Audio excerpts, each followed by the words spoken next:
Hi everybody, thanks for coming back to my channel. I did a video the other day about installing RAM in my PC, but today I want to talk about how to determine what RAM is the best for you. So the type of RAM that you're going to get depends on a couple things. If you already have RAM in your computer and you just want to add more, or if you are just putting all new RAM in, whether it be a brand new build or you just want to upgrade all your RAM. If you're adding more RAM to existing memory modules, you need to know what you're working with. If you're not sure what your current RAM specs are, then you can always use a tool like Crucial.com has a system scanner. You just download the program, it'll run a scan on your computer, and it will tell you the speed, manufacturer, and product number of the RAM that you currently have installed. And if you're a total noob, it actually recommends some products that you can use to upgrade and that will be compatible with all your existing parts. So that's nice too. So most people want to install the fastest RAM they can,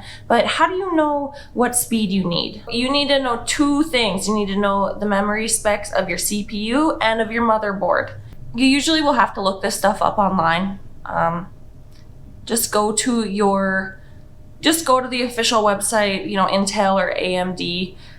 Look up your CPU. The memory specifications will be on the details page. So that's how you find your CPU speed, and it'll say like max. For example, my CPU's max is DDR4 2666. So that also happens to be the max speed that my motherboard will take, and so that's why I chose the speed 2666 megahertz. If you happen to have your motherboard's manual, refer to it.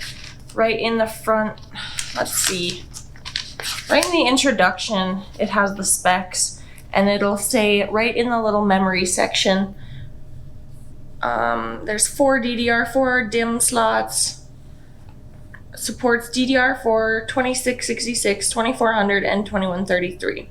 If you bought a pre-built computer, you probably don't have your manual for your motherboard, so you'll probably have to do some digging. So if you don't have your manual for your motherboard, you'll probably have to do some internet searching. You can search like by your computer model. If you can actually find the motherboard model number, search by that. You'll have to do a little more work that way though.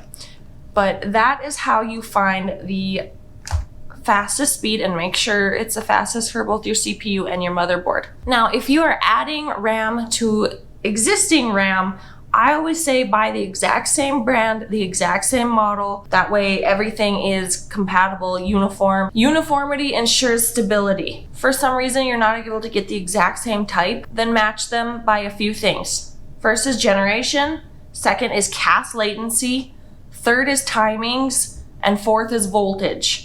And fifth is speed. Generation is DDR with the number behind it. So I'm using DDR4. It'll say it right on here, DDR4. So that's what it means when I say generation. Basically the number after DDR. You cannot put DDR3 in a motherboard that only works with DDR4 because they don't even fit. All the different generations, they have different pin configurations, so they won't actually fit together. You can't mix them. CAS latency is the number of clock cycles between when data is requested and when it is available. So latency is the time between those two events.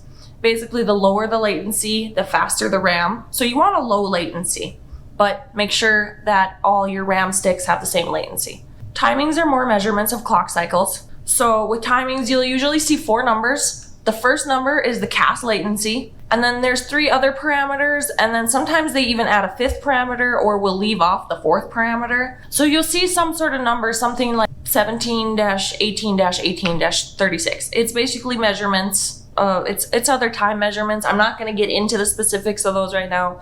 That's a deeper subject, but really all you need to know is that you need to match those numbers. You'll want to match voltage, and voltage is just how much power the RAM consumes. I think that they're getting a lot better in memory voltage. This one is 1.20 volts. And last but not least, you want to match speeds. Now, you can mix speeds, but I won't recommend it, and here's why. Basically, what would happen if I have if I were to take one of my RAM sticks out and put something that matched the timings and the latency and the voltage, but it was say 2133 megahertz, what would happen is all of my RAM would only run at 2133. You're not getting good use out of the faster sticks, so it's basically a waste of money. Next time you're buying RAM, keep in mind what I've told you and the process will go fine. Thanks for joining me again, and I'll see you next time. Bye.